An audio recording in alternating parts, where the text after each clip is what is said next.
Yo, yo, yo, yo, yo, yo, yo. Good afternoon. ABG, Atlanta Bird Gang in the building. Boy, Toddy Jones, man, coming off this L given to us by the Cincinnati Bengals. Um, ugly loss, ugly loss. Disappointing loss. I will start off and say I did think we were going to win this game, and it did not happen. So for me, it is a disappointing loss. I really dislike the showing from the team as a whole today. Um, and we just got it taken to us. They took it to us all 4 quarters. You know what I'm saying? That's just a good old fashioned ass whipping. They gave us a good old fashioned ass whipping, man. So let me see who's checking in so far today. I got my boy MacTown, Mark Brown in the building. What's going on with you, Mark? How's it going? I got my guy Rusty Moore Jr. checking in. Rusty says garbage, garbage, and more garbage. Yeah, that was utter garbage, man. That was complete trash display from the Falcons today. Disappointing, very disappointing. Um, Easy Brown checking in. How's it going today? Easy said they really do have three number one wide receivers. It looked that way against the Falcons, man. It really did. It looked that way against us today, no doubt. Facebook user, what's happening? What's going on? Facebook user says poor play calling on both sides of the ball. I could not agree with you more. Rusty says Drake London and Kyle Pitts combined for 19 yards. Ooh, boy. P's defensive play calling is trash. I don't care how many DBs we lost. Marcus can't throw and go through reads. Infuriating entire game. Yeah, this was definitely Rusty, a game where we needed to pass more because Cincinnati came out on fire, putting points on the board, and we needed to match what they were doing. And unfortunately, we were not able to throw the ball and match what they were doing. I think as a team, we barely had over 100 yards passing, like maybe 107, 109, like that, or something like that. So, terrible showing on really both sides of the ball by the Falcons today. I will say this was a letdown game, I think. Corey, what's up? Corey says we got our ass kicked and the play calling was terrible. I could not agree with you more, Corey. Could not agree with you more. Facebook says Smith can't keep drafting receivers with the intent of without the intent of using this. Hey man, I could not agree with you more. Um, I said before, like right now, Drake London and Kyle Pitts, I call them puppies. They're pups. They're not full grown adult dog shit. They're puppies. You got Pitts who's in his second year. You have Drake London who's in his first year. So, they're puppies at this point. So they're really not going to do a whole lot of complaining, if any complaining about not getting the ball, because they're so young. But once they've been in the league, 3 years, 4 years, they're going to start complaining about their touches. That's just, we all know that's the diva position on the football field, the pass catches. So you make a very valid point. Um, we're getting away with it this year again because they're so young. But down the line, in a few more years, they're not going to be satisfied with only getting one catch a game, two catches a game, three catches a game. We drafted those guys number 4 and number 8 in the entire NFL draft. So you got to utilize them. Don't get me wrong. Being able to run the ball is great, but within these next year or two, we got to start being able to throw the ball, man. We really do. Facebook says, man, I know we drafted secondary early, possibly so. Possibly so. We were really banged up, hurt, injured today through our secondary. So hopefully we can get some of those guys back. The Bengals and Joe Burrow obviously knew that, so they made a point to just throw on our asses all game long. They was throwing on us relentlessly. So we definitely need help in the secondary. Don't be surprised if the Falcons entertain some trades before the deadline for some cornerback help, some secondary help, or bring up more guys off the practice team or some current free agents. Let's hope that AJ isn't injured badly. But as we all know from old Julio, man, once those hamstrings start to bother you, that can be a difficult injury to recover from. Johnson says we got our asses kicked today. Oh, did we thoroughly, bro? They kicked our ass up and down the field today. Up and down the field. Thanks what you said. We could have drafted Chase. We could have, but the thing about drafting Chase,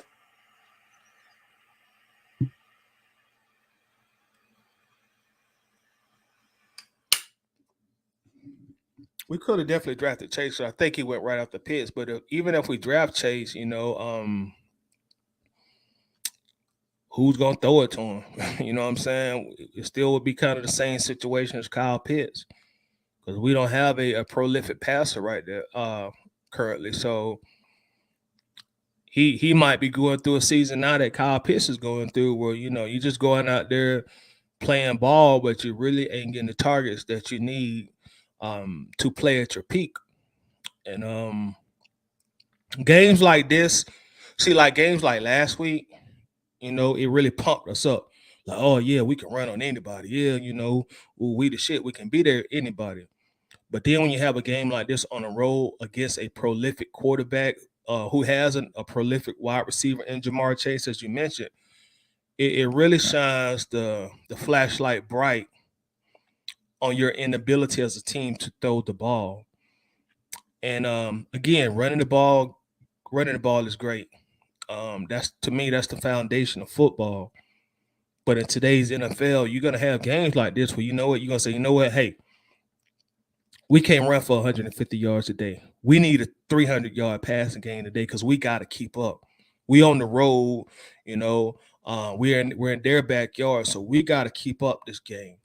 And today it shined that light bright on us to say, man, we got to do. Hey, we're gonna really truly compete. We're gonna have to be able to throw the ball when we have to. And today was a time when we really needed to throw the ball, and we couldn't throw the ball. There when we were trying to make a comeback, we were still running the ball in times where we should have really been passing the ball. Facebook you said, I hope we get back healthy ASAP. I hope so as well, man, because teams that we're going to play down the line on the schedule, trust and believe, they saw what happened today with them throwing the ball all up and down the field on us, and that's going to be a strategy and a game plan that they're going to try to utilize when they play the Falcons. We, for lack of better words, we got exposed today. That was just a great old school disposal. Old school disposal. Facebook you says, what's good, Buck? Long time no talk. Who is that? Put your name on the Facebook user so I know exactly who you was. But welcome to the show. Facebook user says hard to pass when they're forcing coverage sacks. I don't know if I can necessarily agree with that, because if you watch that game, especially in the second half, Cincinnati was playing 7 and 8 in the box. Even on third down, 36, 37, they have 7 in the box. They'll roll the safety up and make him 8 in the box. And they were pretty much saying, okay, Falcons, throw the ball. What you gonna do? Throw the ball. We are daring you to throw the ball on us. We are daring you to throw the ball. So if a team gonna consistently play you 8 in the box, they're daring you to throw it. They're saying, nah, the boo boo, you can't throw. So you're not gonna win games like this against teams like we just played today. Again, with a prolific passer, elite level wide receiver, and you can't throw the football. You can't keep them off balance. They were just daring us to run the ball. They're like, okay, yeah, you got Algier, he's a nice rookie. You got Huntley, he's a nice practice squad guy. Hey, but you're not gonna come back and beat us just running the ball. We daring y'all to pass. We double dare you to pass the ball. Jimmy here. Jimmy says the division losses have hurt. Tampa Bay lost, and we can't get out of our own way. Jimmy, it just seems like, man, we can't get over 500, man. I don't think we've been over 500 since the 2017 season. So what's that? That's almost 5 years now. So we just can't get over that hump, man. Can't get over that hump of being a team over 500. Mark says, why did we draft Pitts? He was supposed to change the tight end game. He is average. I'm not gonna call him average. I'm not gonna agree with you on that, Mark. Kyle Pitts is a damn good football player. we saw what Kyle Pitts could do last year when we were throwing the ball. Now, in a situation like Atlanta, like I said, when we don't have like a prolific passer and you got a pass catching tight end. See, Pitts is a pass catching tight end. We didn't draft him because he was an exceptional blocker. We drafted him because he was a game changing tight end.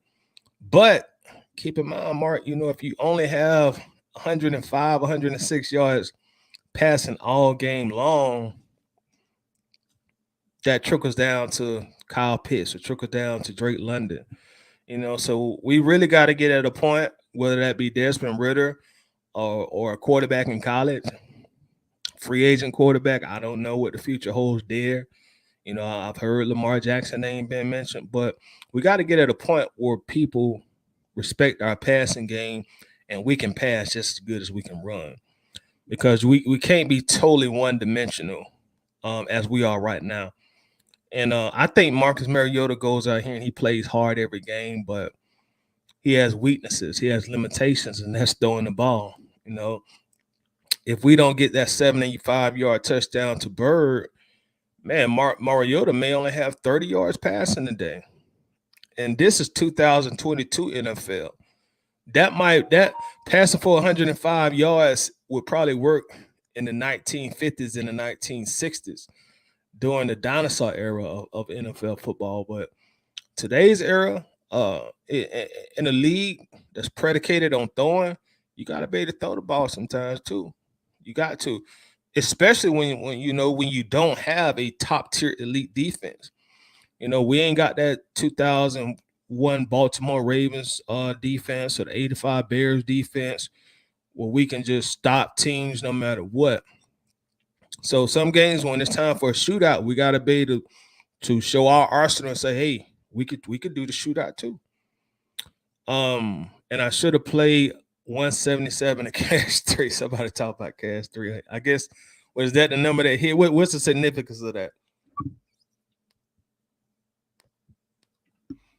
Mark says Micah Parsons should have been a pick. That's kind of hindsight too, Mark.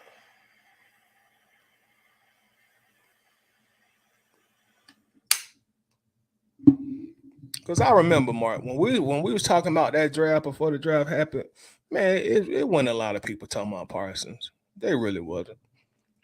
There wasn't a lot of people talking about Parsons. That was just a rookie who exceeded the expectations. Because trust me, if people really knew Parsons was gonna be what Parsons eventually became, he'd have been like a top 2 draft pick. I think he got drafted number 12, and he's playing like a top 2 draft pick. So no, that's just some. Hey, that happens in the draft sometimes. I guarantee you now, all 31 teams are saying, man, we should have drafted Grady Jarrett. My bad, y'all. I guarantee you all 31 teams are saying we should have drafted Grady Jarrett, so sometimes as a team, you just gonna get steals. Grady Jarrett was a steal for us. I think Grady went in the fifth round as a draft pick. You redo that draft, Grady Jarrett's a top 5 draft pick, and we got him in the 5th round. So it happens like that sometimes. Facebook user says, motherfuckers mentioned the receivers like Mariota has time to throw today. The line wasn't at their very best today. And also the line wasn't at their very worst today either. I do think there were times when Mariota did have enough time to throw the ball. Whether or not, he was able to hit open man and go through all his progressions, or if there were covered sacks, I'm really not sure. I'm going to try to go back and look at the game, and I want to look at what was going on down the field with the receivers and the cornerbacks too, if I'm able. Somebody said we would have ruined him too. Who are you talking about, man? Another season like this, and Pitts is gonna want out. Another season like this, and Pitts is gonna want out. You know what, Facebook user? That goes back to what I was saying like 5, 6, 7 minutes ago. Pitts is content publicly right now because again, he's just a pup. He's in his 2nd season. He don't have all the equity in the team or in the NFL being a 2nd-year player to be as vocal. But I'm not going to front. We're kind of on the same page. Year 3, year 4, Kyle Pitts, he's not going to go for 2 receptions a game, 3 receptions a game. He just ain't. He ain't going to do it. He's not going to be content. And you are right. If we don't figure something out at the quarterback position or in the passing game, guys like Kyle Pitts are going to start to speak out. They're going to start to be disgruntled because they're going to feel like they're now in a system that is not groomed to their strength. And I'm going to be honest, the 2022 Falcons, this is not a system that's groomed for Kyle Pitts' strength. He's a pass catching tight end. He's not a blocking tight end. He's not a guy that you want to block every game. So Patterson and Huntley and Algier can rush for 160, 170 yards a game as a team. That's just not who he is. Same with Drake London. Year 3, year 4, Drake London, let him still be getting 2-3 catches a game. They're gonna be unhappy. They're gonna be unhappy. So we got to figure this out. We really got to figure this out. And like I said, I think Mariota comes out there, he plays his heart out. I think he's very gutsy. I think he's tough, but passing the ball, he lacks a lot there. He does. That's just me being totally honest. John Harris says, now you see that we are not a comeback team, nor are we an offensive team. We look like Tennessee. No, we ain't a comeback team, man. When you passing John for 108 yards, 110 yards as a team, you ain't a comeback team. This is the second consecutive week. It probably go back farther than that. I think Mariota had about 130 yards last week, 140 yards, and like 110 yards, something like that today. So in 2 weeks, we don't even really have 250 passing yards out of our quarterback. And as somebody else mentioned, you got Kyle Pitts drafted 4, you got Drake London drafted 8. So we got to figure it out. And you know what? That's going to be Terry Fontenot's job. In the offseason, this offseason, or at the very latest, the following offseason, you got to get a passing game in here. And I'm not saying you got to abandon the run, because trust me, you want to be able to run the ball in any level of football. But in NFL, you got to be able to pass it too.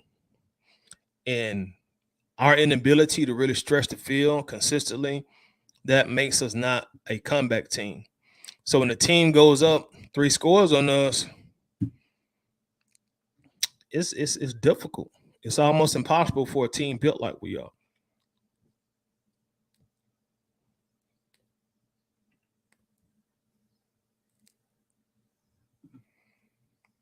Mark says, one person who was balling is Caleb McGarry. He like, damn, y'all, he is going to get to his money. He's playing a lot better. He's playing a lot better than he has the past, 3 or 4 years he's been here. I'm not sure he will be re-signed in Atlanta, though, because he will become an unrestricted free agent. And once you're an unrestricted free agent, there's no 5th-year option that was taken on him. And once you're an unrestricted free agent, it's an open market for you. It's an open market. So if the Falcons feel like he's only worth, let's say at the end of the year, the Falcons feel like, well, he's worth no more than $9 million a year. Another team says, well, shoot, we'll give him $11 million a year. There's a 98% chance he's going to take the $11 million a year. So he may not be here next year. We may be drafting another offensive tackle in the first 2 rounds of the draft to replace him. Or we may have to go buy an offensive tackle. I'm really in love with the Cleveland Browns tackle, Jack Conklin. He's going to be a free agent next year. And with Deshaun Watson's hard cap money is going to skyrocket next year. I don't see no way the Browns will be able to keep him. If he doesn't cost an astronomical amount, which he might, I would love for the Falcons to get Conklin. But, I guess we'll cross that bridge once we get there. Facebook user says, to throw the ball, receivers got to get open, and for receivers to get open, the line got to block. The line decides not to block. It forces the quarterback to move the pocket, and once that happens, it makes it harder to succeed. That's true. That's true. But let me look up something. Let's look up Marcus Mariota stats over the last few games. Because and 7 games we've played. Mariota does not have any 300-yard passing games. He doesn't have any 250-yard passing games. Out of 7 games, Mariota has thrown over 200 yards only twice in 7 games. Mariota has had 1, 2, 3, 4. Mariota has had 4 consecutive games where he has passed the ball under 150 yards for 4 consecutive games in the NFL in 2020 in the NFL in 2022. So I do agree with that sentiment, but I think once you just dissect the numbers, it's more than that. The quarterback has to hold the brunt of the responsibility in this also, because he's just not able to put yards on the field. Mariota in 7 games is averaging 150 yards per game. That's almost running back numbers, you know. That's like Derrick Henry numbers, kind of. So that's not good. The quarterback rating has been good the last 2 games, but it's because he doesn't have a lot of attempts.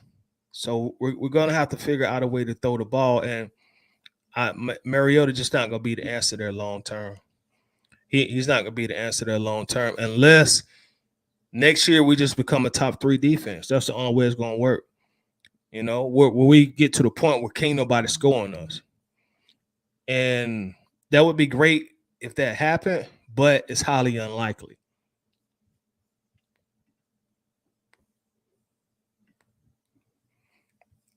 John Harris says, and I want to know how they feel about what Hurst did to them for the last play. I don't know. I don't know if I've seen the last play. Or I don't know if I know what you're talking about. Can you explain that or expand on that, what Hurst did to them? I'm assuming you're talking about Hayden Hurst. J. Lubin checks in and says, if we want a coach change, we seriously need to go defense first in the draft. What do you suggest? Like what position? Pass rusher, linebacker? What do you suggest? And what do you do about the quarterback? Do you stick with Mariota and let him start again, or do you bring Ritter in and hope he becomes Joe Montana in the 3rd round? That Hurst play was petty as hell. What happened? I like I think probably the last minute I kind of tuned out, so I'm really not sure exactly what y'all talking about. Facebook used to so people be like he doesn't have enough time to throw. Jimmy Wayne Hall, wrong choice of words during the rebuild. Facebook says we're a running team. That's what Arthur wants us to be. So why did we draft our receivers the last 2 years? Well, you gotta look at it like this.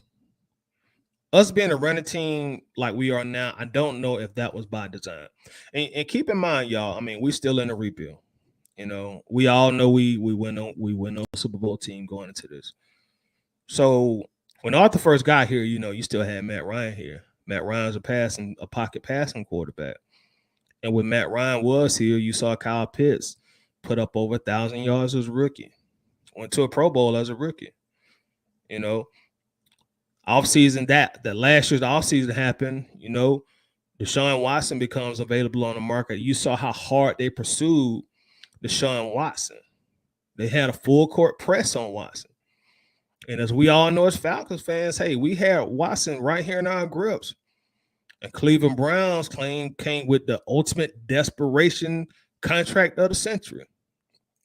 We'll give you a fully guaranteed contract for I think about $250 million. So I don't think this is really the team by design that Arthur Smith wants us to have. I fully believe Arthur Smith wants him a quarterback who can throw the ball efficiently. So I don't think they're done building this team yet. So I guess we do have to be a little patient when we're talking about, well, why did we draft this player? Why did we draft this player? because I know Fontenot mentioned that, they looked at the blueprint that the Chiefs did, where, they got a lot of key players in position, and then they brought in Mahomes, and the team was complete. So maybe the Falcons are trying to put a piece here, or put a piece there, put a piece here, put a piece here, and when the opportune time comes, then they're gonna get the franchise quarterback.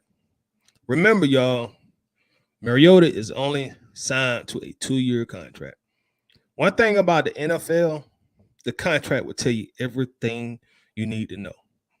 Even the general manager may get up in public and talk a lot of general manager speak. The head coach may get up at the press conference and talk a lot of head coach speak. But remember, the contracts tell you everything you need to know. With Mariota only being on a 2-year deal, that speaks volumes. And technically, I'm gonna get a little technical. Technically, Mariota is really only on a 1-year deal. The Falcons have a team option for the second year. So there is really no guarantee that Mariota will even be here next year. The contracts tell you everything you need to know.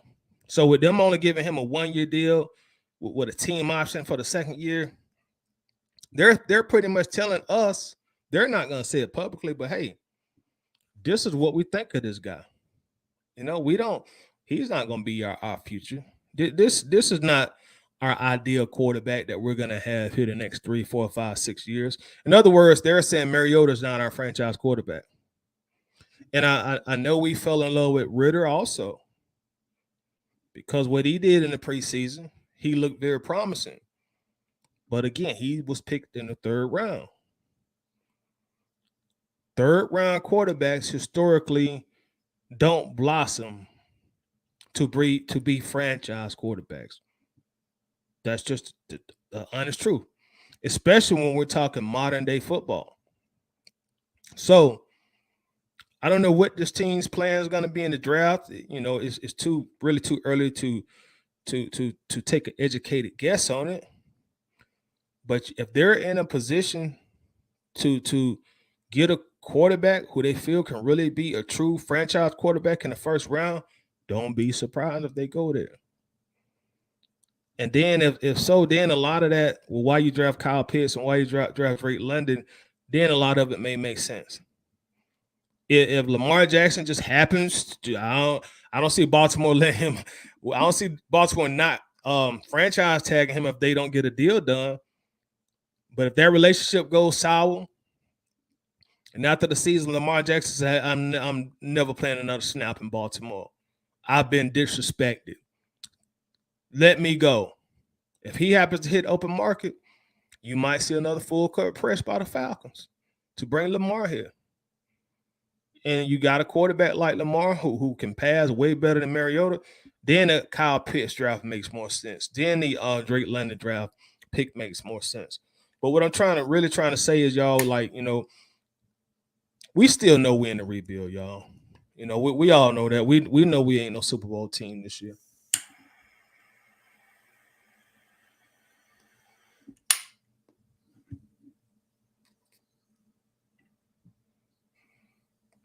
Prince Shaka, what's up? And it was just a reality check for both sides of the ball. We come back and get better. It was a reality check today, man. They kicked our ass on both sides of the ball. And for the first time in I think a few games, we actually lost. We lost the battle of the trenches, because I think we ended up with 3 sacks. But for the most part, their offensive line was whooping our ass. The defensive line was whooping our ass. We couldn't stop them passing the ball for nothing in the world. We was just really overmatched as a team today. This was, again, we just got exposed. We got our ass kicked. We were just truly overmatched. Today, they were just a much better team than the Falcons were, by far, easily, from the first quarter all the way into the 4th quarter. Now, at the end of the first half, we made it close. We made it closer. We went into halftime and we cut their lead down to 11. And we got the ball back. We came out. We got the ball back, and I'm pretty sure we went 3 and out. And after that, they just continued whooping our ass. Clearly a superior team than we are. That kind of team gonna beat this Falcons team 90% of the time. Clearly better than we are. And that really highlights how important having a top tier prolific passer in this league is. And we don't have one. So we can engage in a shootout. This kind of game, we needed to have about 4 turnovers just to win. We needed 2 fumbles and 2 interceptions, and we couldn't make that happen. And with that not happening, we just got our ass thrashed. They just stuck their foot clean up our ass and just beat us to a pulp. John Harris says, is it that we don't have a prolific passer, or we don't have a coach who is going to call that kind of high-power scoring game? We don't have a prolific passer. And again, that's going back, look at Mariota's numbers. Y'all pull up the numbers. When you don't have not one game in 7 NFL games, you ain't threw for 250 yards yet. You got 4 consecutive games throwing under 150 yards. You don't have a prolific passer. And that's just what it is. I mean, let's be honest. How often do you find prolific passes in the NFL in free agency? Keep in mind, we did not trade for Mariota. We didn't draft Mariota. Mariota was sitting there available in free agency. Hey, somebody sign me. So, Mariota is who he is. If Mariota could really throw that ball, if he could really sling that rock down the field, he wouldn't have been no free agent. He wouldn't have been nowhere close to the free agent. At the very least, he'd have been the backup on somebody's team. But he was sitting there available in free agency for a reason. And I'll be respectful when I say this, but we signed him out of desperation. We found ourselves needing a quarterback. He was available. He knew the system. Okay, come on. We're gonna give you a 2-year deal, a team option at that. So Mariota's just not a prolific passer. He's if we want to even dig further into this, in 1, 2, 3, 4, 5, 6, in 7 seasons, Mariota does not have one season throwing for at least 3,500 yards. Not one season throwing for at least 3,500 yards. Not one. In modern day pass happy quarterback bias NFL. So he's just not a prolific passer of the football. And that's just who he is. He was not going to come to Atlanta and all of a sudden become something that he's not. And I don't want to seem like I'm shitting on Mariota because, again, I think he comes out here and I think he plays his heart out. For the most part, I think he leaves everything on the field when the game is over. I think he gives us everything he has. But he's just not that thrower of the football that a contending team needs in 2022. At least the Kitty Cats beat the old goat for us. Island Mike. What's up, Mike? Yeah, Tampa and Tom Brady really struggling this year.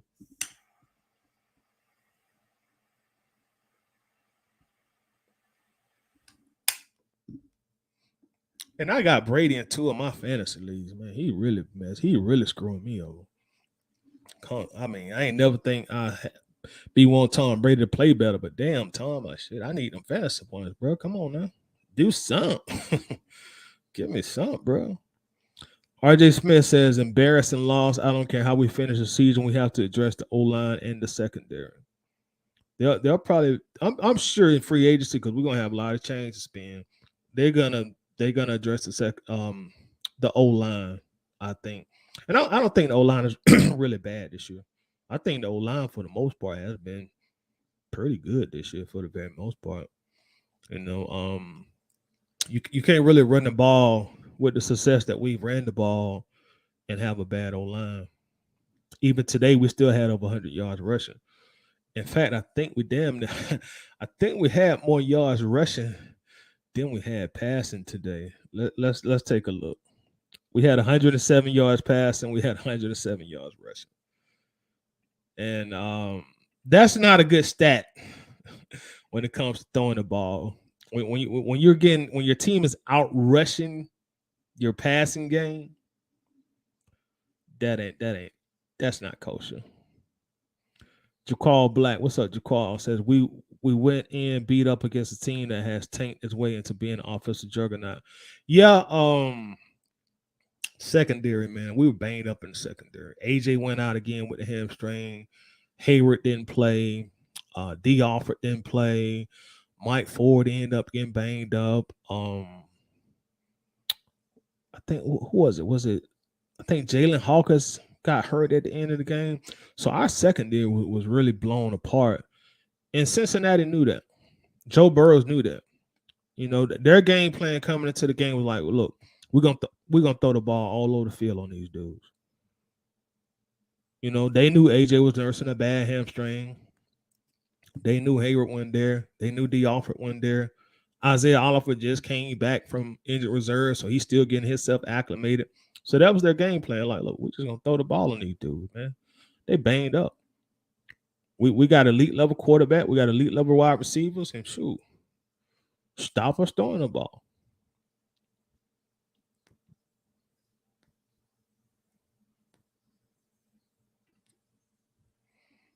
Facebook user says, Pierce getting covered by cornerbacks and getting erased.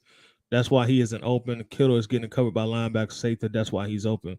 I can't agree with you on that. But again, Facebook user, I think a lot of that still comes back to us just not having a real passing quarterback. I think if we can just get us a quarterback who can really throw the ball, you know, he'll find ways to get Kyle Pitts involved in the game. He'll find ways to get Drake London in the game. I mean, let's take a look and see who actually caught passes today. How many passes did Drake London have? Drake London drafted number 8, only one catch today. Only one catch. Kyle Pitts had 3 catches. Zacchaeus was our leading receiver as far as catches go, and he only had 3. So I really think most of this will be solved. We get us a real true quarterback in here. You know, and that's really what we need. You know, that's gonna really turn the tides on offense. You know, you gotta get a quarterback who can throw the ball, man. 120, 130, 140 yards in 2022, man, like you're gonna have a hard time. You're gonna have a hard time against certain teams. And we saw that today against the Bengals, who can really throw the football. Cause every game ain't gonna be a ground and pound game. You gonna have games like this a lot on your schedule in the NFL. When you on the road, you know, when you got a guy like Joe Burrow, you got a guy like Josh Allen, you got Patrick Mahomes, and they at home. Like, man, y'all shoot, y'all think y'all just finna run for 200 yards and win the game? No, we gonna add this thing out on y'all. And see, we don't have a way that we can combat that. Because sometimes you just gotta be able to win a shootout. And I don't know if the Falcons can win shootouts against true competitive teams this year. And it's cool, y'all. You know, we know this is a rebuilding year. We know it's a rebuilding year. Corey says Smith should have called more passing plays instead of trying to run the ball when we're too far behind. I think Mariota would have made the throws. Does he maybe not have the same confidence in Mariota to throw the ball that we would like him to have? You think maybe that plays a part in it? Maybe he just don't have that confidence in Mariota. He's only completing 61% of his passes. He only has 6 touchdowns to 4 interceptions. So maybe Coach Smith dumbs the playbook down a little bit to try to protect his quarterback. And maybe he knows better than we do that maybe Ridder just ain't ready yet. So, you know, Consider that. I try to consider all that too. Facebook user says, "How do I sign in?" It's not showing the option. Go to There should be a caption like saying click here to allow StreamYard to show your profile.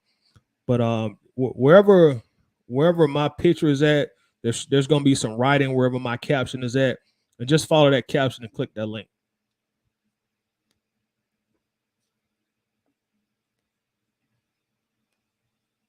Mm. Now this I totally agree on. Facebook user says Pitts and Atlanta will remain potential until we get a quarterback that can chuck it accurately. Absolutely correct. Absolutely correct. They're just gonna remain potentially good or potentially great pass catchers until you get a quarterback who can just really chuck that ball, who can really have 35 passing attempts in a game and complete 68% of his passes, 4 touchdowns, 1 interception. So it's gonna be hard on Kyle. It's gonna be hard on Drake until we're able to just throw the ball. I think after like maybe the second or the third game, Arthur Smith kind of switched his scheme to running the ball more because he saw that gave us our best chance to win because we ain't gonna be able to throw at these teams. Like if you put the ball in y'all remember early in the year when we was putting the ball in Mariota's hands, he had all those turnovers.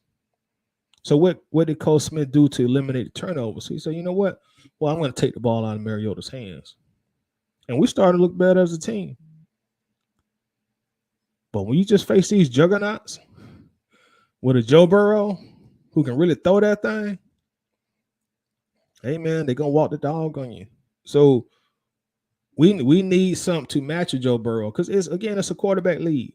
You know, we need our own version of a Joe Burrow to match their Joe Burrow. If we had a Joe Burrow today, it'd have been a different game. But we had to be kind of one dimensional because again, like obviously the coach doesn't trust Mariota to make those kind of plays consistently all the time. And I'm not gonna lie to y'all, man. I've been watching the team all year, like y'all have. Like Mariota, there's some throws he just can't make.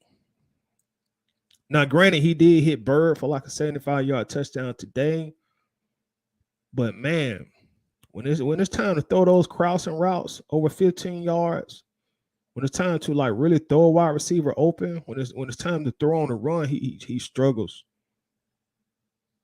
So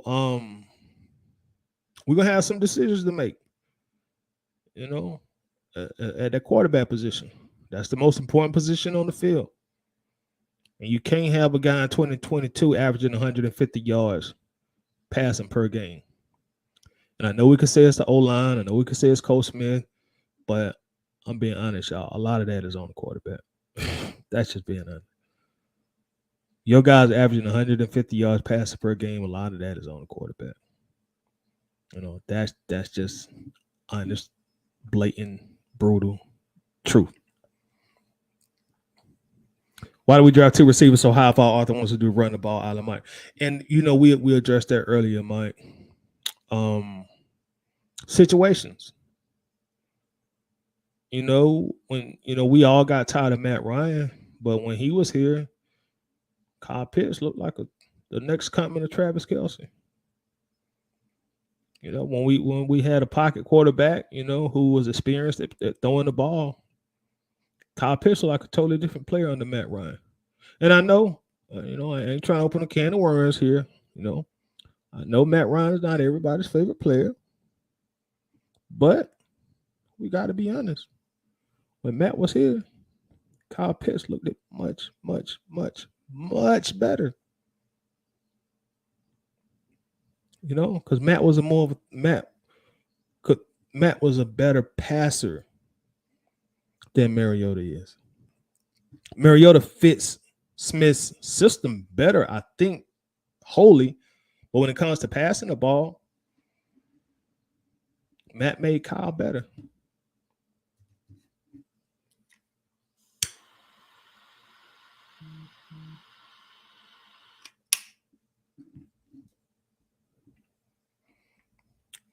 Tyrell, what's up, bro? Tyrell says, I'm not upset for real. This is year one of a rebuild. They're planning outside of themselves. They're playing outside of themselves, especially the way the roster is built now. Ultimate Fontenot really has done a great job with the roster on such a low salary cost. Great point. Great point. And I know we all upset about our showing today and how we got beat, but that comment by Tyrell is just perspective. Like, hey, we're still a rebuild, y'all. We went into free agency with about $8.98 in our pocket to spend on free agents. You know what I'm saying? We had no money for free agents. We had to reconstruct contracts here, cut players here, cut players there. Lost the quarterback during the time. Lost a wide receiver who at one point looked like he was going to be elite. Lost him. Patchwork team. You know, Las Vegas said we'd only win 4.5 games. A lot of the quote unquote experts said we was a 2-win team, a 3-win team. You know what I mean? So there's still a lot of ways to go. And to be totally fair, you know, we do got to give Terry Fontenot time to be able to spend money. He'll be able to spend money the next 2 years. Okay, we can fill this gap. We can fill this gap. We can fill this gap. You know, next 2 years, okay, well, hey, see if we can get a quarterback free agent, see if we can draft one of these top guys in the first round. You know, so we just gotta let the rebuild take its course. Now, I'm not saying 3-4 years from now we still be saying, well, we still rebuilding. No. I'm not saying that. By next year, this team has to get better than it is this year. But we still got to give it ample time to play itself out also. You know, again, we all know we wouldn't go into this season a Super Bowl contender. I think the vast majority of us wasn't even sure that we make the playoffs this year. So we got to see how it plays itself out. That finish in Washington, I missed it, man. Tell me what happened.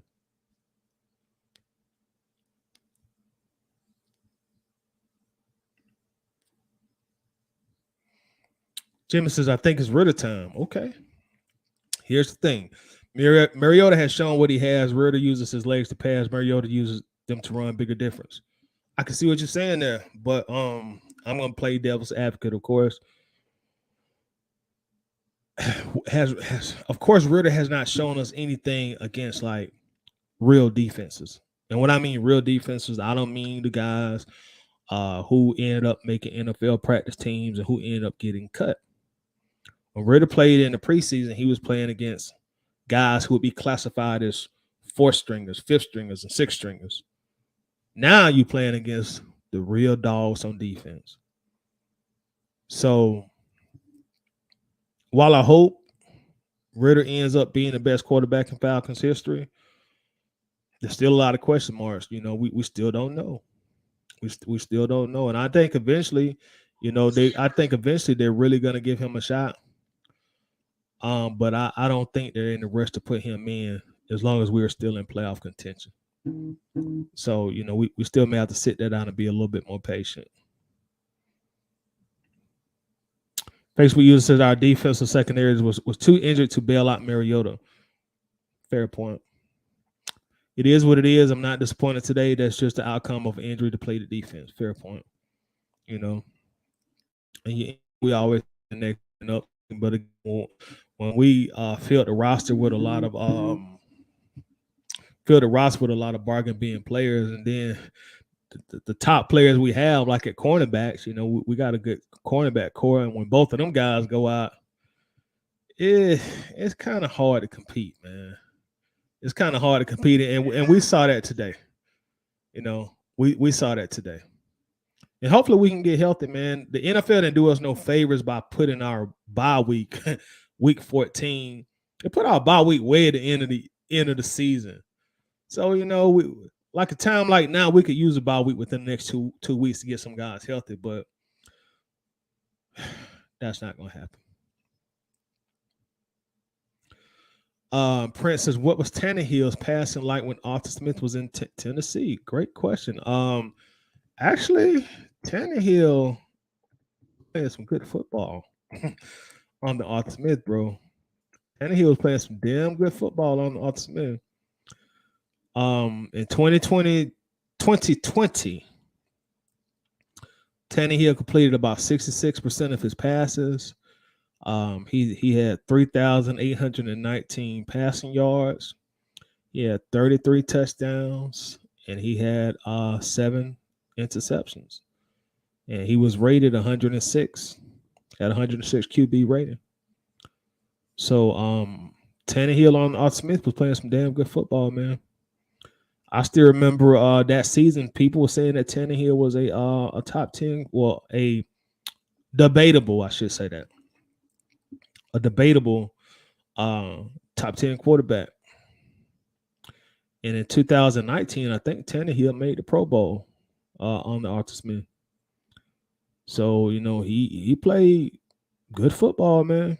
He also had 481 passing attempts. So let's do some quick math there. So he had 481 passing attempts, and it looks like he played in all 16 games. 481 divided by 16. So Tannehill was throwing the ball 30 times a game with Arthur Smith. And you compare that to Mariota. Let's look at Mariota. I'm sure he averaging 30 attempts with the Falcons right now. Let's see. Let me go to Mariota real quick. Let's see how many attempts he got. Just a second, y'all. 33 plus 26 plus 20 plus 19 plus 25 plus 14.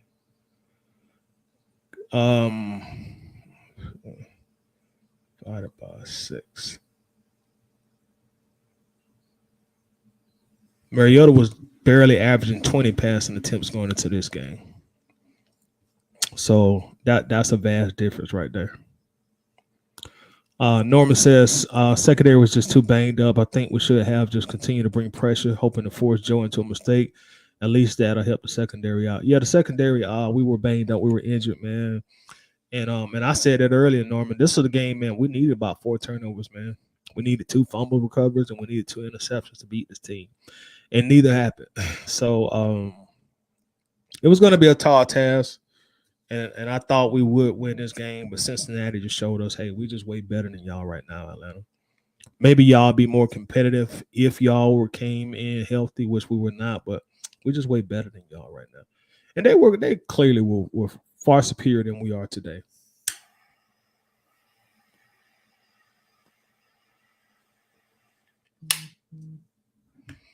And that's cool. That's cool. I don't care if you had the best O-line in the league. If the whole stadium know you got to pass, you're gonna get pressure. Is that what the stadium knew about the Falcons? Because you know we came into the game with a reputation so far as being like a somewhat top level running team. You know, so are you saying that everybody knew we were gonna come in and try to pass? If I'm understanding you correctly. Prince says, I know it's early. Who you picking first in the draft? I love that question, man. That's a good topic of conversation there. I probably spent at least 65, maybe 70% of this live broadcast so far talking either indirectly or directly about the quarterback position. The most important position on the football field in the NFL today. If we happen to finish with a top 10 draft pick, I know we need a pass rusher. I know Grady still needs more help on the D-line. We can also say we need a cornerback because Hayward is only here on a 2-year deal. He's getting old. I think he's like 33, 34 now. But if we have a top 10 pick, I'm taking a quarterback, bro. And I know some people are probably cussing me out in their head right now. Well, you ain't even seen Desmond Ritter play yet. You know, Ritter gonna be the future. I'm taking the quarterback. We got a top 10 pick, and you got just a vast array of high level talent in college this year, the quarterback position, man. Just to name off a few of them. Of course, you got Bryce Young. You got C.J. Stroud. You got Will Levis. You got Hendon Hooker. And some people will say the guy from Florida, but I'm really not impressed with him, his passing. But you just got so many guys at the quarterback position coming out. So if we have a top 10 pick, I'm taking a quarterback. Now, if we end up drafting around 13, 17, something like that, then I'm probably going to go with a different position because at that point in time, I think all the big dog quarterbacks are now off the board. But if we end up top 10, I'm going quarterback. If we end up outside the top 10, I'm probably going pass rusher. That's how I'm looking at it so far after 7 games. Jaquan says our depth was the problem today, just as much as anything. And Mariota has been seesaw even before Smith took the ball out of his hands in a way. You are absolutely correct. I think it works against Mariota to play him in a way that handcuffs him to prevent turnovers. We got to play to win, not to tiptoe around mishaps. And I totally understand where you're coming from there. And I think as a coach, I think Arthur Smith just tries to game plan and strategize in ways that's beneficial for the team. Because we got to be honest, you can't ignore all the turnovers Mariota had early in the season when they did allow him to have the ball in his hands a lot more. You know, just turnover after turnover after turnover. And once they started taking the ball out of his hands and then started to run the ball, we became, in my opinion, just a better team at that point in time. So it's kind of it's almost like a catch-22. And that's why I say, man, like, look, if we just had somebody could throw the ball, like that solves a lot of issues, man, that this team is facing right now.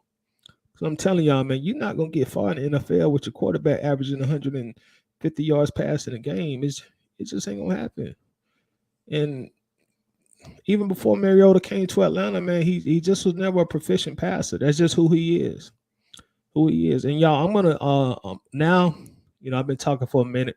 So I just dropped the link, the StreamYard link. So hey, if anybody wants to come in here and rap with your boy, or you know, get some stuff off your chest, or just tell me I'm full of shit, or say I agree with what you're saying, you know, you're more than welcome to join the broadcast. But the StreamYard link is in the comments. So anybody's welcome if you want to just come here and chop it up for a moment.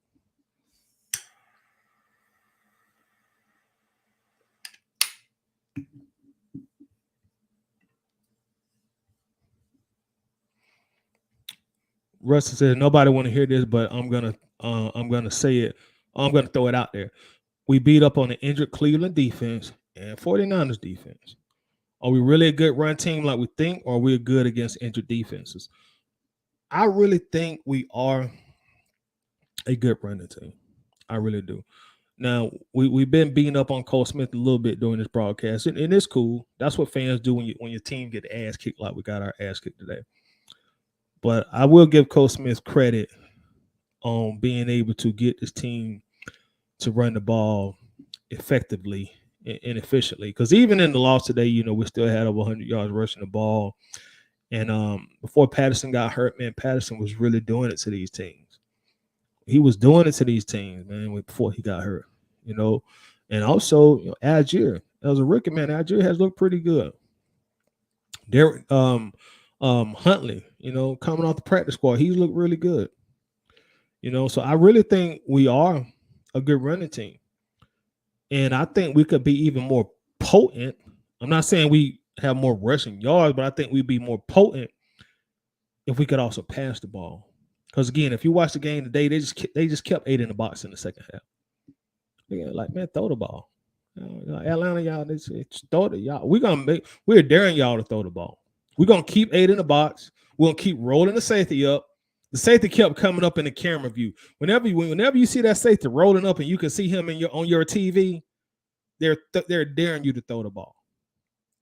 Whenever that safety is in your visual eyesight, that team is daring you to throw the ball.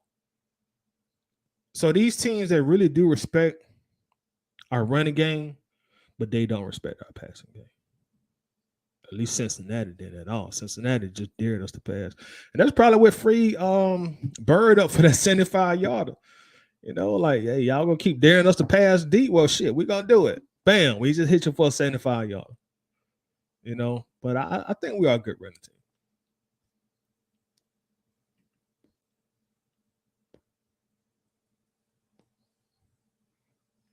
J-Dot says we need a good edge. We need an edge rusher for sure. And I think we should move forward with Ritter next season.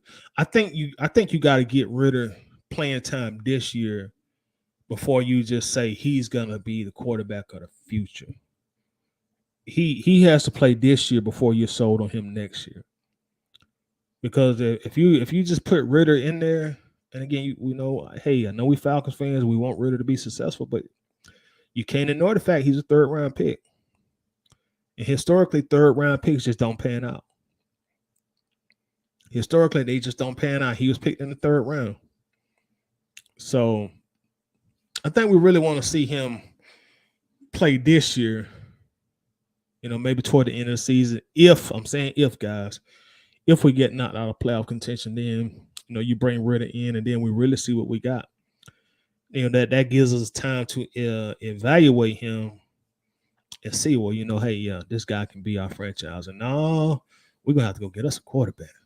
we got to get us a quarterback. So, we'll see.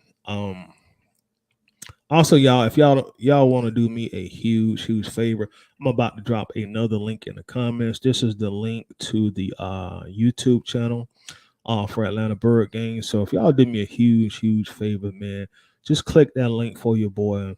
Just subscribe to the channel.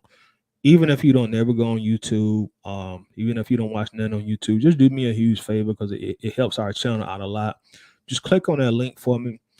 Subscribe to the Atlanta Bird Gang YouTube channel, and that definitely does help the channel grow. Helps us grow a lot. Helps push the video out to a broader audience as well. So definitely would appreciate y'all doing me that real solid if y'all would just subscribe to the channel and help the channel grow a little bit also. Facebook users round 15 through 21, 197, 210, 2 TDs. Hold on, I gotta make sure I'm understanding what you're saying, Facebook user. Round 15 through 21, 197 through 210, 2 TDs in the early years. Then round 24 through 30, 250 through 270, 2 to 3 TDs. Last 2 years of Smith being here. What are you saying exactly, Facebook user? Or maybe you're speaking to somebody else. But if you were addressing me with that, break that down for me so I know exactly what you mean, please. David, what's up, bro? Says this loss is not disappointing as the way we coached today. Beat up secondary, limited quarterback, I get it, but to have some of the blunders from the coach staff today was really disheartening. Now, I will say, when we came out in the 3rd quarter, we got the ball back. And I think on 1st down, right, the first play we called was like a misdirection sweep play. And it was just, and we lost like 3 yards. And that set the tone really for that drive and the rest of the half. Because you want to come out and get positive yards, you're down by 11, you're trying to come back, you're on the road. And I just didn't like that call, man. It was just like, why are we doing all this fancy misdirection sweep stuff? Like Huntley and Algier, they're not off tackle sweep running backs. Those are Patterson's plays. You let Patterson run off tackle, you let Patterson run the sweeps because he has amazing vision, and those quick feet agility to make guys miss. You got these running backs here now, they're just battling rams. Just let them get into a hole and go straight. You ain't trying to get them outside. And I hated that play. I truly hated that play. Facebook users, I've been saying it all week. Mariota looks good because they close the playbook and let him have plays that showcase his talent. Look to Bo Nix next. Oh, Bo Nix. Ooh. Bo Nix? Facebook user, boy. Are you on some of that Kush Facebook? Bo Nix? Oh, Lord. You got to be an Auburn fan. Who said that, y'all? That got to be an Auburn fan.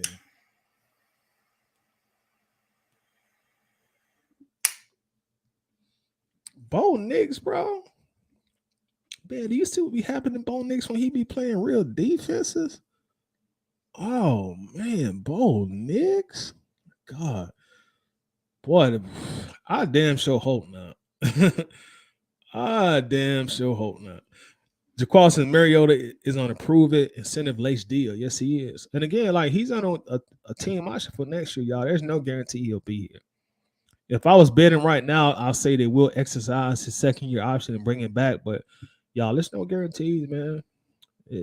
Falcons may go in a different direction. Some could happen in the offseason. You know, you got Lamar Jackson. You don't know what's gonna go on with him. Or Falcons may really see a quarterback at the top of the list that they like, and they may decide, fuck it, man, we're gonna trade up and get this cat. That's what we want.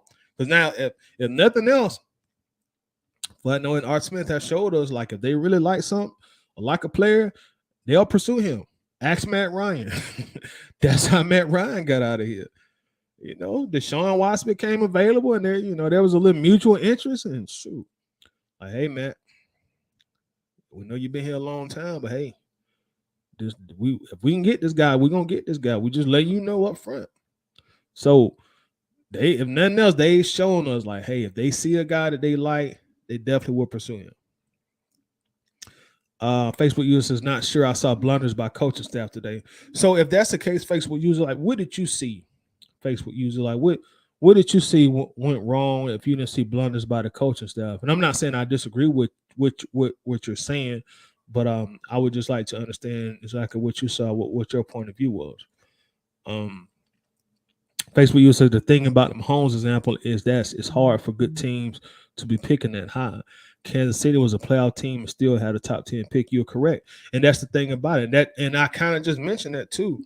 Like, if they see somebody they really like, hey, if you really feel this is your guy for the next 13, 14, 15, 16 years, you trade up and you get him. So if you got to give some draft picks to get him, you go get him.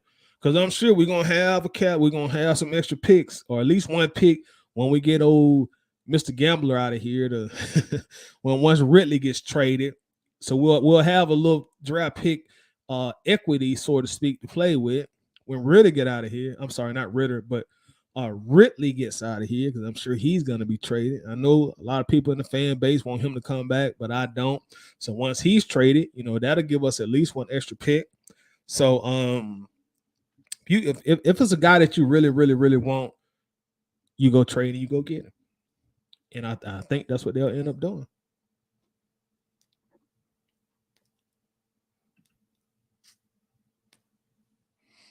Basically, user says not a prove a deal, it's a stopgap deal. And I agree with that as well. Facebook user says Lamar is not hitting the open market. I don't think he will. I truly don't. I think honestly, I think they're gonna come to a agreement for a long-term extension. And even if they don't, I think before they just let him get on the open market, they'll franchise tag him before anything, before he get on the open market. But but just in case it just does happen to happen, maybe they done piss Lamar off and he don't want to turn back, and he tell him, don't franchise me, I ain't playing for you, just sometimes weird things happen. So we shall see. But if I was a betting person on it, I would bet he'll be in Baltimore this time next year. Jaqual Black says first round QBs don't grow to be franchise QBs more times than not. They become franchise QBs on a higher percentage than third, fourth, fifth, and sixth rounders do. I can guarantee you that. You look at Kelly Stetson posted an excellent article when he broke down all third round quarterbacks, I think, within the last 30 years. And once you get Russell Wilson out of the equation, you talking about backups. You talking about career long backups. There's a reason. There's a reason in modern day football quarterbacks get drafted in the first round because they have a higher percentage than any other round to be franchise quarterbacks. So if you're saying that they don't blossom into being first franchise quarterbacks more times than not, well, what do you think second round, third round, fourth round, fifth round, sixth round, seventh round quarterbacks end up doing? It hardly never ever happens. So if you're gonna go to Vegas, you want to bet on things where the odds in your favor, right? You don't want to really go to Vegas and just bet on shit that the odds say you crazy as hell. You ain't gonna win this bet. You want to bet when the odds are more in your favor. So if we got to draft a franchise quarterback, you want to get one in the first round because you have a higher percentage of this guy hitting. You know, any draft pick is really a crapshoot because you don't never know. But it's damn sure better than third, fourth, fifth, sixth, seventh, eighth round. Well, eighth round, but you know what I'm saying. You know what I'm saying. There's a reason that they get picked up in the beginning of the drafts because they normally pan out more than all those other rounds. Thank you, thank you, Facebook user. And that's exactly what I was touching on too. Even more rare third rounders, and that's a fact.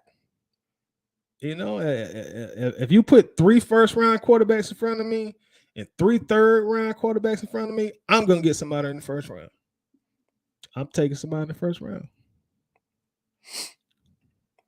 Jaqual's franchise quarterbacks are rare, especially if they're being drafted to turn around a bad organization. They start to play. Okay, I think you're talking to somebody. Facebook says our O linemen lost the battle of the trenches because of the times they were forced to pass block, not the strength of the line. I gotta give Cincinnati credit, man. I said this earlier in the broadcast, like their O line, their D line, they just whooped our ass, man. They just whooped our ass. Offensive line whooped our ass. Their defensive line whooped their ass. The quarterback whooped our ass. Their wide receivers whooped our ass. And even when they ran the ball, it looked like they did what they want to do when they was running the ball. So just a rough showing for the Falcons today. Just was a rough showing for the Falcons. Now Tannehill is a little better passer than Mariota. That's how he took Mariota's job. Damn, you're right. And I didn't even think about that component. When somebody asked about Tannehill, Tannehill was the guy that took Mariota's job under the same coach at that. You know what I'm saying? Under the same coach. So Arthur Smith benched Mariota in favor of Tannehill. So that says a lot right there.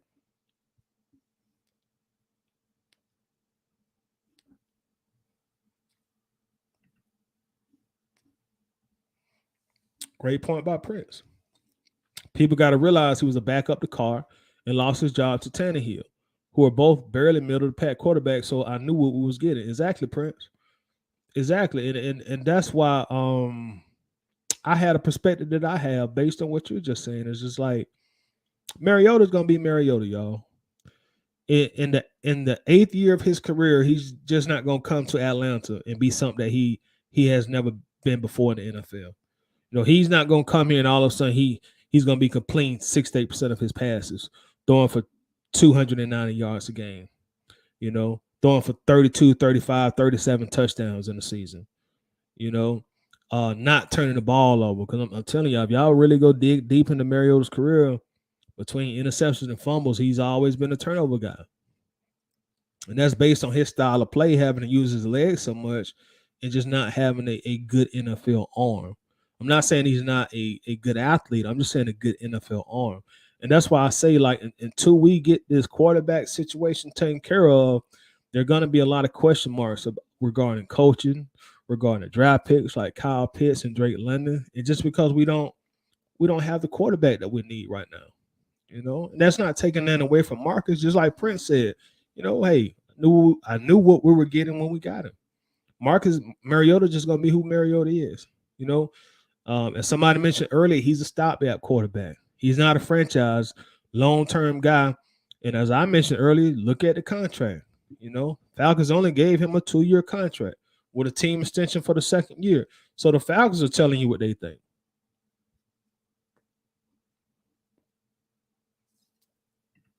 Mm. Mm-mm-mm.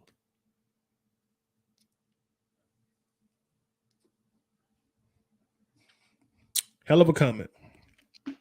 Hell of a comment right here. Hell of a comment. Facebook user said fans just got to come to the realization the QB we need probably isn't on the roster yet. Mm-mm-mm. If I could like this comment, I would. Hell of a comment, man. And that's just a realization we got to come to, man. The quarterback that we probably need just ain't on the roster yet. Hell of a comment.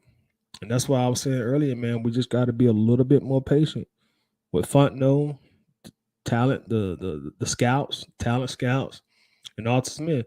You know, hopefully they can come together within these next 2 years and get that guy on the team that Facebook user just mentioned. And we just got to come to that realization, y'all. Hell of a comment. Tyrell says Brady's showing my fantasy team, man. He's killing both of mine, man.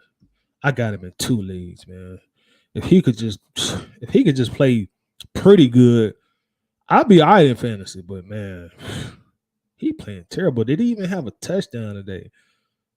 Like one of my big money league that I'm in, man. Like, dude, I just needed 2 touchdowns and I could have won today. Now I'm probably gonna. Well, I'm sure I'm gonna end up losing because Brady ain't giving me no points. Tyrell says need the other position for real. Hey man, I like the Hennessy, man.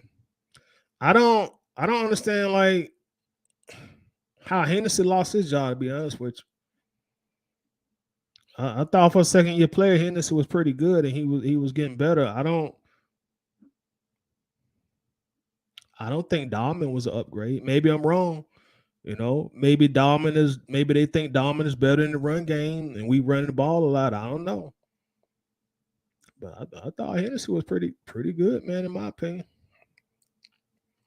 Facebook uses it's the pass blocking. So are you saying excuse me, I don't know if you were responding to Tyrell, but are you saying that about Dahlman or Hennessy? Um just last week we had a top 5 O line. Now suddenly we don't have one. I won't say that. I hope that's not the impression that I'm giving because I did mention earlier. I think our line is pretty good, man. I think the line is pretty good. I don't think they were terrible today. I also don't think that they played their best game either today, but I don't think they were terrible. You know, I think there were times where they gave our quarterback ample enough time to throw, and whether that be he could not find an open receiver, or the receiver wasn't getting open, or we just didn't execute. We couldn't complete passes, but I think our offensive line have done a good job. To be totally honest with you. Um, let's see, Mariota, he had 13 attempts and 8 completions. We did surrender 3 sacks. Now I do think one of those sacks was on Mariota. He got caught kind of looking a little Matt Ryanish back there. During the headlight, kind of got stuck. So I blame at least one of those sacks I'm gonna put on the quarterback. Tyrell said they traded with Buffalo to get the number 10 picks. He talking about Mahomes. Buffalo drafted Deion Dawkins after they traded with Buffalo, and that's what I mean, Tyrell. I mean, if a general manager and a head coach is really set on the guy, they'll trade up to get him, man. They will trade up to get him. So if the Falcons like Bryce or CJ or Hooker or Will Levis, if they truly believe like, hey man, this is the guy that answers all our problems at the quarterback position. Art Smith said, hey Terry, this kid fits my scheme perfectly. Go get him. The Falcons gonna get on the phone and do what they got to go get him.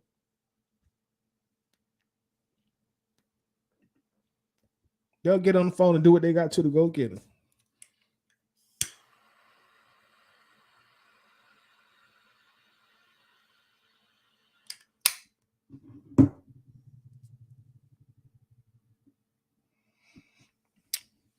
Facebook users, y'all ain't thinking. Say it again, Toddy. 107 yards passing, 75 for one play.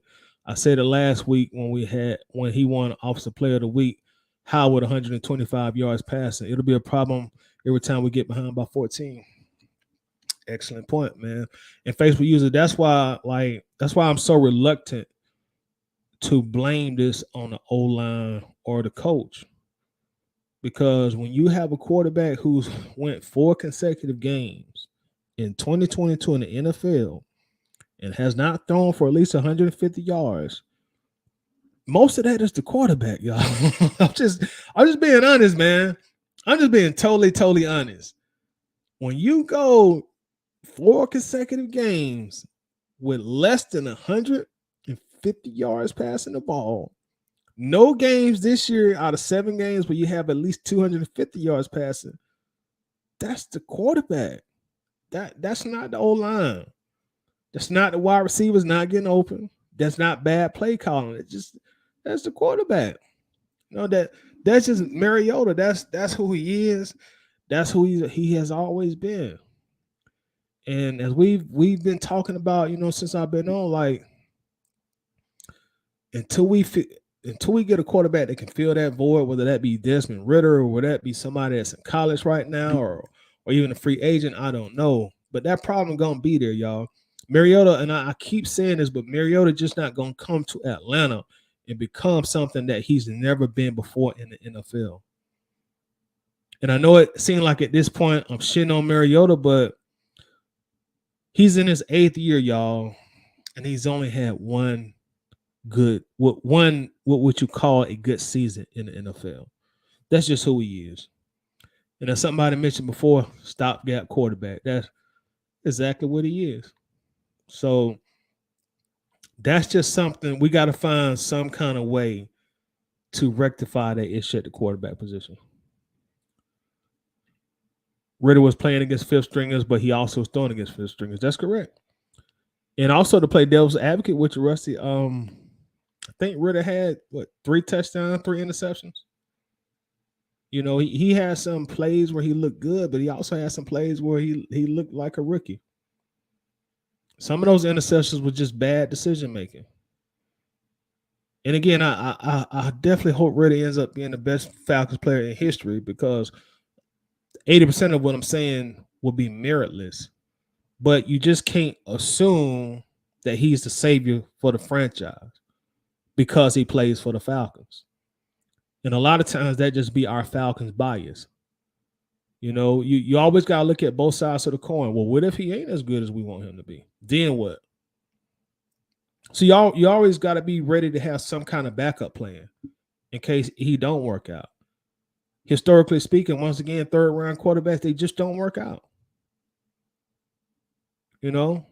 So there's a flip side to that analogy as well. Jaquan, so 2 sides of the coin when it comes to putting Ritter in. On one side, if he comes in and succeeds and gives us hope for next season, because the season would be given up on if we put him in. True. The flip side is he comes in and is in over his head and is detrimental to his maturation. Check Justin Fields. And that's just kind of Jaquan, that was just kind of the point I was trying to make when I speak with Rusty also is like, we just can't assume because we drafted him, he plays for Atlanta, we got some cool jerseys, he looked good in the jersey, that he's going to just come in and be that guy. Because we don't know.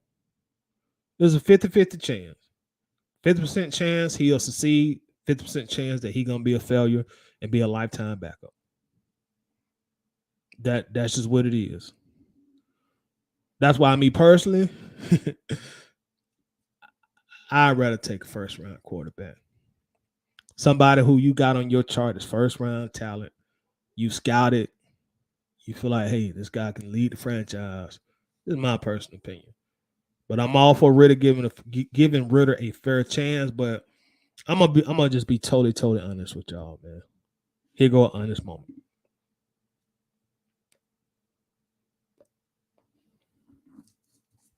Here's my honest moment of the day. Let me light my cigar.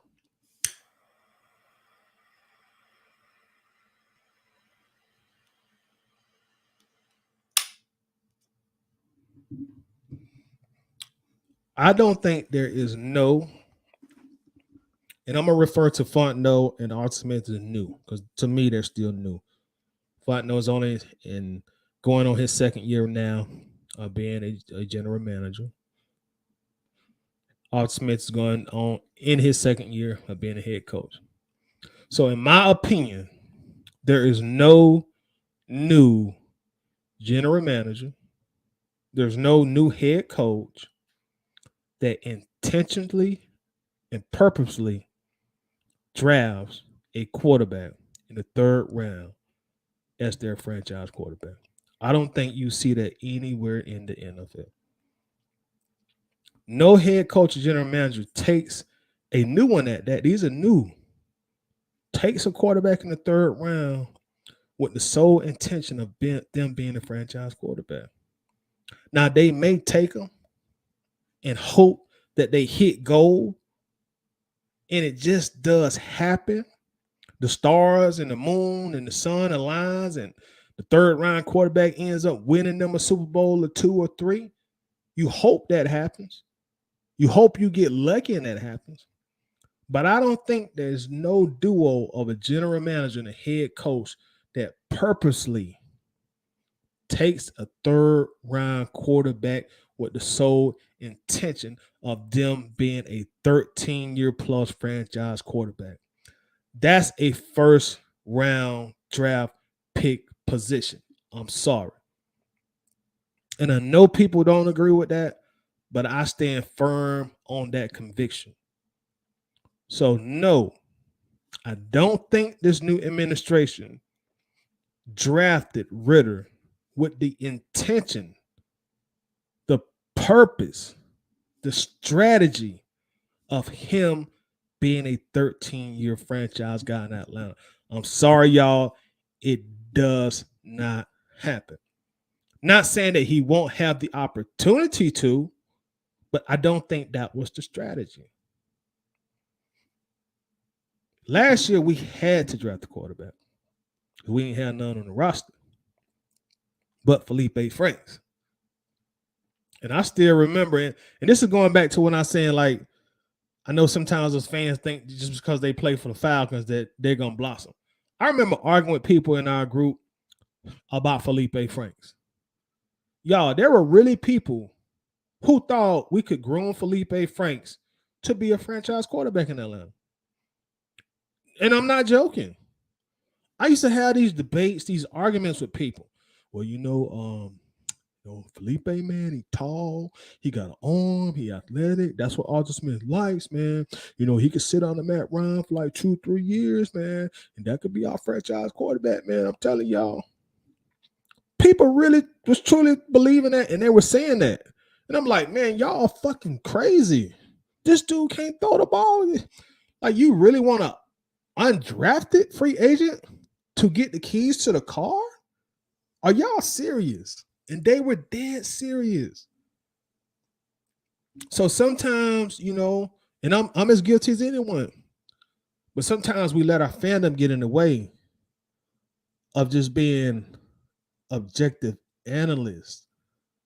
Just because they play for the Falcons, we drafted them or we signed them in free agency, don't mean they're going to turn out to be studs. And that's the other side of the coin that you have to keep in the forefront also. Like, what if the guy don't work out? Then what? Well, I didn't think about that. I didn't even think about that. But you got to think about it. Trust me, if I'm not thinking about it, he ain't going to come out publicly and say it. But trust me, that's part of his analytical process. I guarantee you.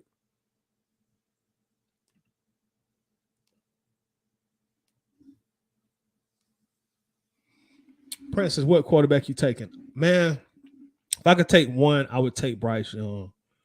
But I know we only got probably 1% chance against Bryce. I think we got a better chance of getting, but Bryce would be my number one choice. Levis is probably my number 2 choice. I think we got a better chance against Levis than we have against Bryce. So those are the guys that I really like. I'm starting to fall in love from a football perspective, y'all. I'm starting to fall in love with Hooker also from Tennessee. So Bryce, Levis, Hooker. Those are the guys I really like. My top two, Bryce, Levis. I think Levis and Bryce, but I'm speaking more on Levis because I think we have a better chance of getting him. Bryce Young, I think, will probably be gone top two. But I think Levis would fit what we do absolutely perfect. Absolutely perfect.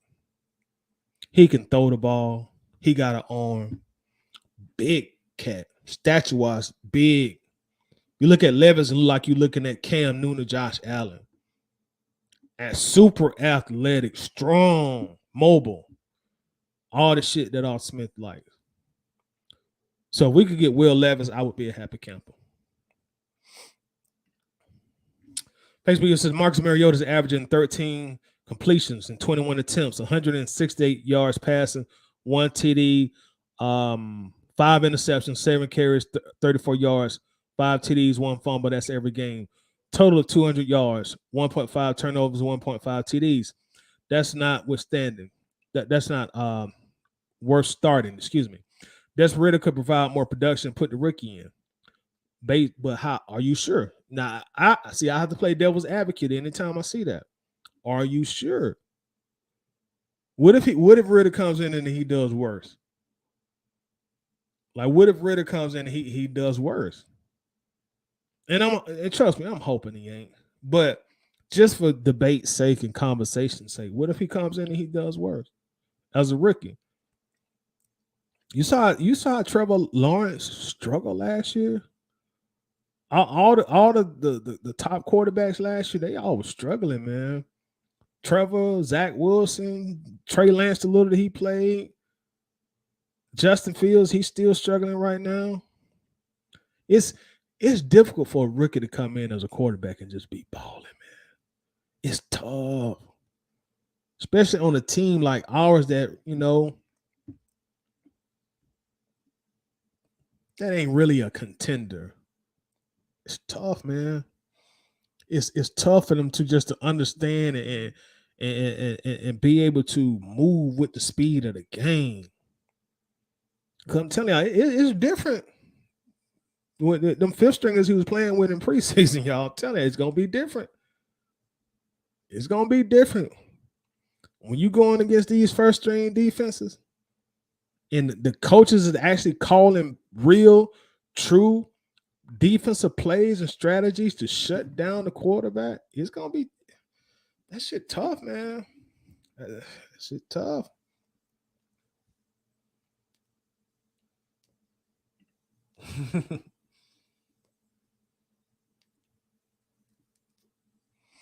Right, Prince.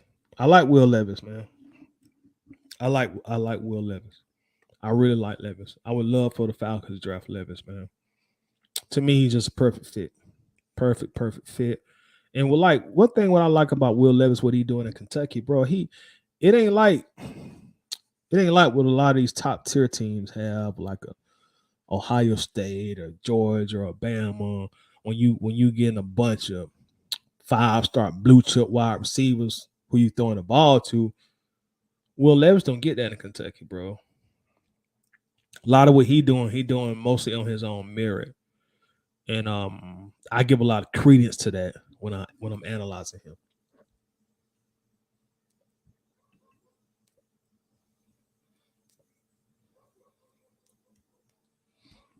Corey says, I think we have our guy on the sidelines just waiting for his chance. I just have a strong feeling that he is the guy who will have to talk one day soon. I hope he is, man. Over and beyond what I'm saying right now, because like I said, I'm playing devil's advocate and conversation sake, but I'm also just giving an honest perspective as well. But I hope so.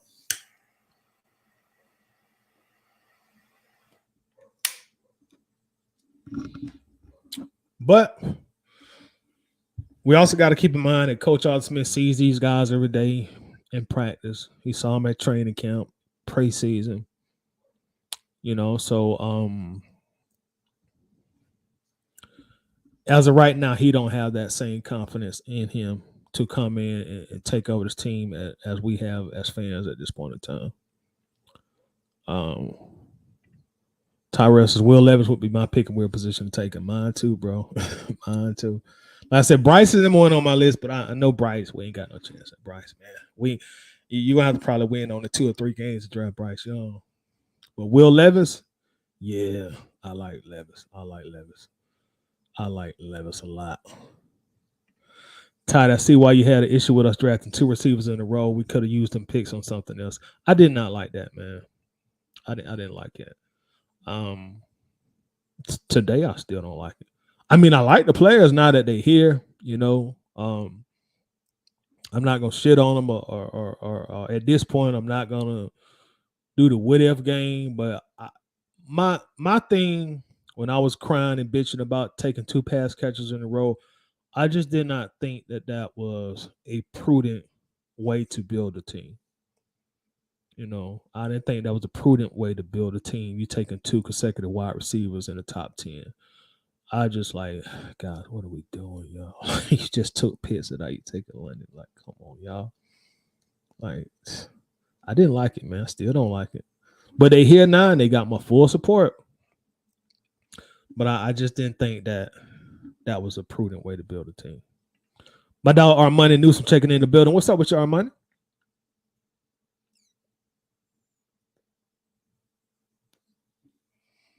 Armani said, I'm going to be honest with you, Toddy. Not only in the NFL, but also in college, you have to be able to win shootouts. They adjusted the rules for offense to score and drive up the field and down easier. And I don't want to hear from the fans that bullshit excuse Ritter isn't ready. This is the NFL. A starter can be injured week 1. You come into the NFL at any given moment. You should be prepared to play. You prepare as if you're starting week 1 and every week of your study and play as if you're going to start. I agree with you on that sentiment right there. Hey, always be ready so you don't have to get ready. Always stay ready so you don't have to get ready.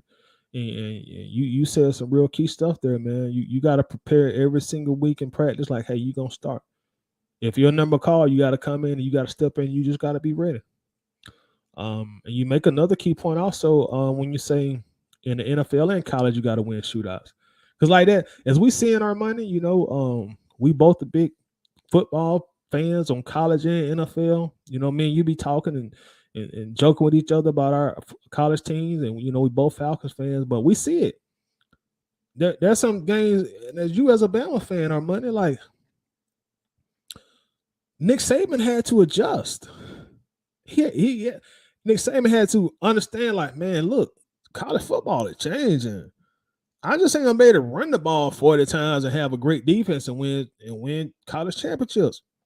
I got to get some dynamic quarterbacks in here. Tua, Hurts, Bryce, quarterbacks who can put points on the board. I just can't. I'm gonna be able to just run the ball all game long and just win. No, the game has evolved, and like Armand is saying, you got to be able to win shootouts. And today we couldn't win the shootout. We had a quarterback that could participate in the shootout. We'd have a better chance of winning. So our money makes a very, very key point here. Totally agree. I just don't understand how other teams' wide receivers get that wide open, like they legit be wide open. How? Because a lot of times those wide receivers have a real deal passing quarterback. And they make a world of difference, y'all. I'm telling you. That's why, like, the last 20, 25 years of modern era football, these quarterbacks that we consider elite, they win the Super Bowls, man. It's the reason the quarterbacks make the big money, man, because as our money just kind of indicated, NFL college is predicated on the quarterback. The rules are set in place for the quarterbacks and the offense to succeed. You can't rough the quarterback. You can't rough the wide receiver. So a very big critical piece of that pie is you just got to have a quarterback that can chunk the ball down the field like somebody said earlier, man. When you got a quarterback who can't throw but 150 yards a game, it's easy as a cornerback to defend the wide receivers now. I'm like, man, y'all ain't finna throw. Y'all can't throw. Y'all can't throw. You know what I'm saying? Like, it's easier. But when you got a dynamic quarterback with a real elite arm, shit. He'll throw wide receivers open, man. Then the defense, they have to play you differently also. So that makes a real big difference also. Speaking of turnover machine, Ryan had 2 more picks today. What? So Matt Wick got like 9 interceptions on the year, I think now. If he had 2 more today. Did the Colts win today? Did they win? I know last time I looked at the score, they were losing 13-0.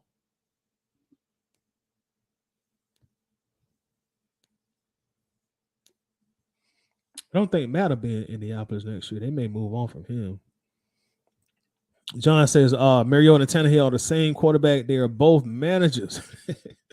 He called them both game managers. The offense we are running will never feature a Ryan type of franchise quarterback that's going to be a scoreboard lighter. And Smith didn't bench Mariota. Verbal did. I feel exactly what you're saying on that, John. And I will agree when you say Mariota and Tannehill are both game managers because they both are game managers. They're not. They're neither is a dynamic playmaker that's going to put a bunch of points on the scoreboard. They're game managers. You know, they're going to revolve around not messing up, not throwing turnovers, not giving the football away. And that's just who they are.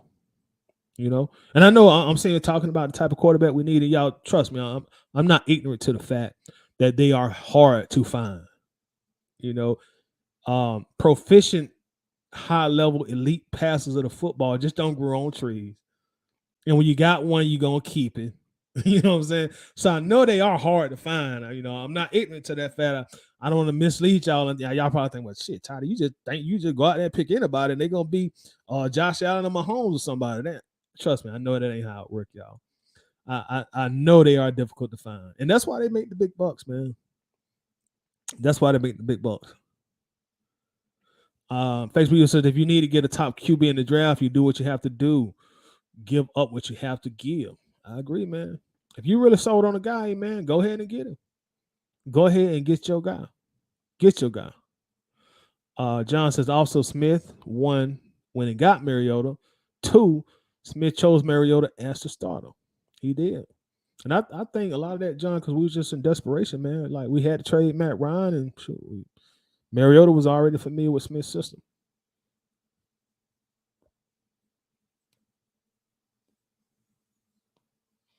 And we did see from Matt Ryan last year when he was, the sitting caller. Art Smith can run. Art Smith does have a different playbook when he got somebody that can throw the ball 35 times a game. You know, and granted, I know Matt Ryan was way on the downside of his career his last year in Atlanta, but what I'm trying to say is Art Smith does have that portion of his playbook that he can open up when he has if he does get a young quarterback in here that can sling the rock, he got plays for that too, but he just ain't got it right now in Mariota. The coach wants to run. Why are you harping on the quarterback? If the coach wanted to throw, he would be calling pass plays. I'm not sticking up for Marcus Mariota, but the coach isn't calling passes. Marcus Mariota will not be throwing the ball because Mariota can't effectively throw the ball. It's just that simple, man. It's just that simple. We're running the ball, not because that's you. You really think down by 3 scores today that Coach Smith really wanted to keep running the ball? I mean, think about it. You don't think he wanted to start? You really think being down all game long today, Coach Smith did not want to start passing the ball to get back in the football game? He just don't trust Mariota is the guy that can do that. He know that's not Mariota's game. He know it's a high probability that a lot of turnovers are going to happen. So that's why, you're not going to win in today's NFL not being able to pass the football. It just ain't going to happen. You really think you're going to win a Super Bowl with a quarterback throwing 150 yards a game? Complete 60% of his passes? Only 6 touchdowns in 7 games, 4 interceptions? It's not going to happen. We're running the ball now because that gives us our best chance to win because we don't have the type of quarterback that could add that thing out and sling that thing. It's not because Arthur Smith just wants to be this, I'm going to run it 40 times a game. I ain't going to pass the ball but 12 times a game. No, that's just the personnel we got right now at quarterback. If what you were saying is true, they would not have went after Deshaun Watson like they did. You know why they went after Deshaun? Because Deshaun could throw that thing. Because Deshaun is a prolific passer. And they were gonna do everything in their power to get Deshaun Watson here.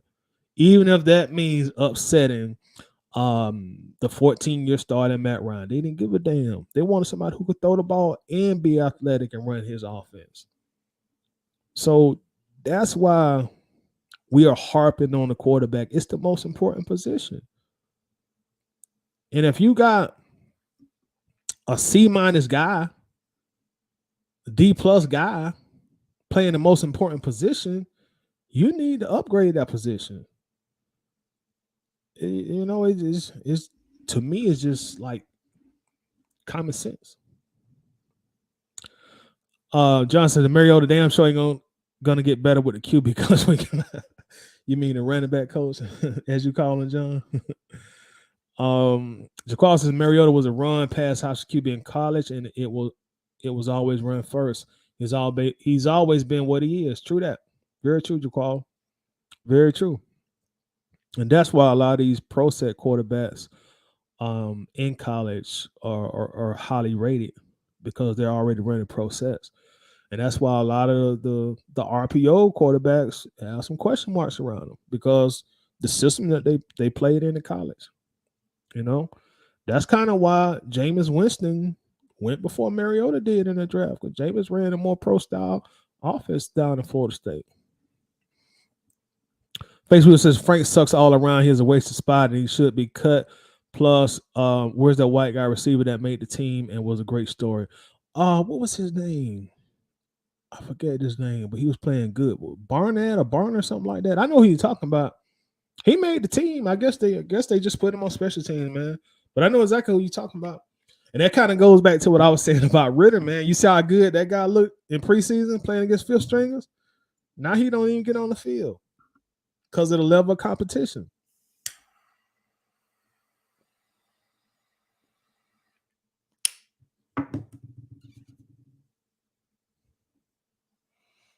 Somebody says I like TJ Stout. Facebook says tired of the Bama QB has the best of the best, but you like him. Number one, make it make sense. I like him number one, man, because I think he's the best quarterback in college. I mean, I'm a Georgia fan, but I watch a lot of Bama football, like a lot of people do, and I just see an outstanding quarterback in Bryce Young. I see a quarterback who's very poised, rarely ever loses his cool. Won a Heisman his first year starting. Has a great arm, makes smart decisions. Athletic, mobile, dual threat. Pass first, run second. So yeah, that's what I love to have. I mean, and I'm not the only one that's saying that he's a top level quarterback. I mean, you pull up any mock draft on any part of the internet, you're gonna see Bryce Young in the top three, top four at worst. He's an exceptional talent. Looks like he has a very high ceiling. Very intelligent with the football, makes smart decisions. And like I say, he just poised, man. There have been so many games that Bama should have lost that Bryce had just willed them to win, just poised, not losing his cool, staying calm, doing what he's supposed to do. So I'm sorry, man. Prince says Will Levis quarterback and Cam Smith at cornerback. I like that. Facebook says start Ritter. Let's just damn see already. It's coming, man. It's coming. I don't think he's gonna start though until if we get out of playoff contention. I don't think Art Smith is in any rush to put him on the field. Okay, so the Colts did lose. All right, gotcha. Commanders beat the Packers. All right. Jaquan Barnos put on IR to make room for the QB call-ups. Now that makes sense. Packers aren't good. Nice. Yeah. Aaron Rodgers looks like after he got that money, boy, he didn't.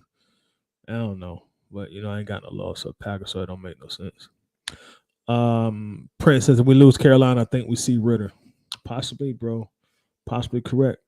Again, y'all, I'm gonna drop this link to the to the Atlanta Bird Game YouTube channel. Please subscribe, y'all. Click on that, subscribe to the channel, please. Not everything that goes up on YouTube will make its way to Facebook, so please subscribe to that channel. You did me a huge favor. I definitely appreciate it. With that said, I am gonna check out of here, y'all. On to Carolina. We got our asses thrashed today. We'll come back tomorrow around 4:30. We'll do our player grades where we grade our players. And like I say, on to Carolina, man. So I really appreciate all y'all time, man. Thank you very much. Got our asses kicked today, but hey, next Sunday is another ball game. And we are back home, Carolina also. So that'll be a home game. And I'm sure the Mercedes Benz will probably be rocking like it's been most of the year. But ABG, as always, it's been so real. Y'all enjoy the rest of the games. Peace.